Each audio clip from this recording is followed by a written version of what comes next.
अस्सलाम वालेकुम जी, मैं हूं मामा शजाज। आज मैं लेकर आई हूं रिव्यू और रीकैप रकीब से का, और आज मैं रकीब से की 5th एपिसोड का रिव्यू और रीकैप करूंगी।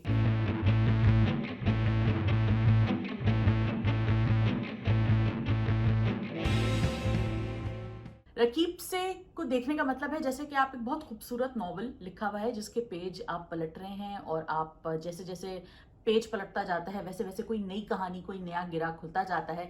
रिसेंट एपिसोड में हमने जो नए गिरे खुलते हुए देखे हैं वो ये पता चलता है कि मकसूद साहब और सकीना की एक्चुअल लव स्टोरी का दी एंड हुआ क्यों था, कैसे था। बेसिकली सकीना के फैमिली के हाथों मकसूद साहब के एक भाई का कत्ल हो जाता है, और सकीना अपने फैमिली वालों को बचाने के लिए मकसूद साहब का नाम लगा देती है कि ये इसने ही अपने भाई का कत्ल किया। तो 2 साल मकसूद साहब ने जेल में चक्की पीसी होती है। I think that is where he meets Hajra's father, जिसके बाद वो हाजरा से शादी कर लेते हैं। तो ये जो प्लॉट का दी एंड हुआ था उनके, तो ये हमें इस एपिसोड में पता चलता है। और अमीरा का जो किरदार है वो एक sort of I would say objective observer है, काफ़ी ऑब्जेक्टिव किरदार है उसका।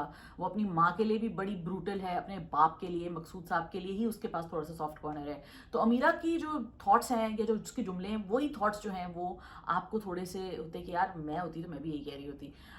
On the other hand you have Insha, जो कि अपने माँ बाप और अपने बाप की उस कहानी का जो उसके बारे में वो हमेशा से सुनती आई है उसका एक ब्रेक डाउन फील करती है। और ये होता है जब आप अपने माँ बाप के बारे में कोई ऐसी चीज़ सुनते हैं, समझते हैं, या अपने माँ बाप को एज ह्यूमंस या उनकी एक बैक स्टोरी जब आपके सामने रिवील होती है, तो आपके लिए बहुत बड़ा धचका होता है और आपकी फाउंडेशन हिला देता है। और आपके जो अपने पर्सनल और इंटीमेट रिलेशनशिप्स होते हैं वो आपने अपने माँ बाप के ऊपर मॉडल किए हुए होते हैं, ये साइकोलॉजी कहती है।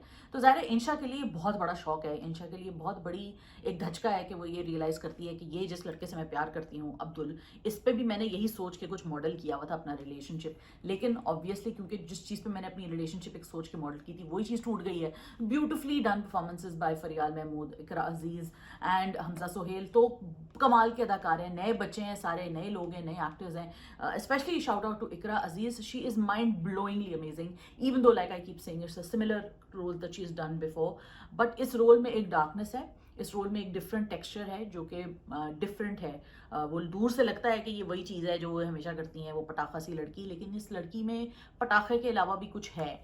There is some spine to her, there is some complexity to her, depth to her, which Ikra has gotten down pat. So it's amazing. Faryal Mahmood wows me every time in every episode. So now we talk about what is the dynamic now between Sakina and Maqsood. What is the dynamic between Hajra and Maqsood? तो हाजरा और मकसूद की एक relationship मुझे जो ये understanding I है वो यही आई है कि वो एक कन्वीनियंस पे बेस्ड रिलेशनशिप है।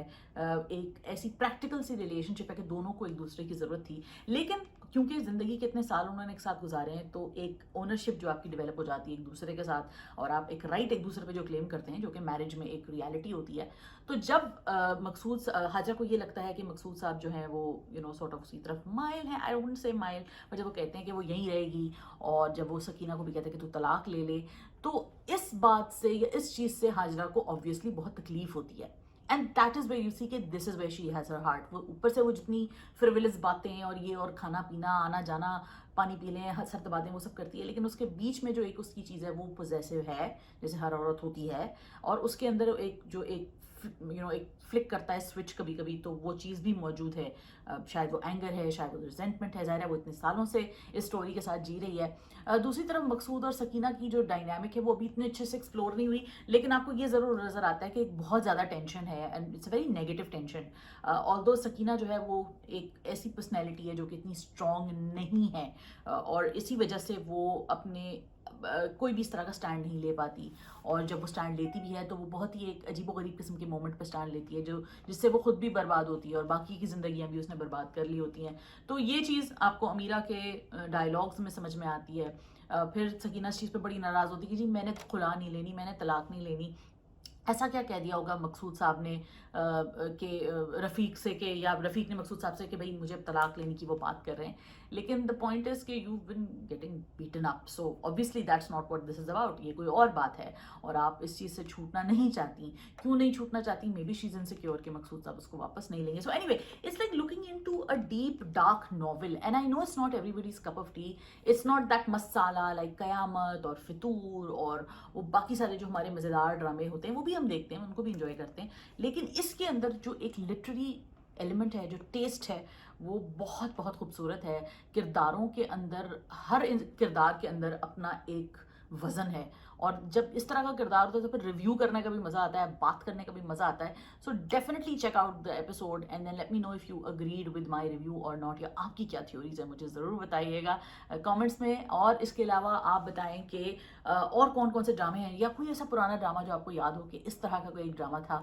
असल में बड़ी मुश्किल हो जाते हैं ये पुराने ड्रामे देखना, क्योंकि इतनी अच्छी क्वालिटी में मौजूद नहीं होते। जो अच्छी क्वालिटी में होते हैं वो फिर देखे भी जाते हैं, मज़ा भी आता है। Anyway, thank you so much for watching this review. अपना बहुत ख्याल रखिए और मिलते हैं अगले रिव्यू तक। खुदा हाफिज़।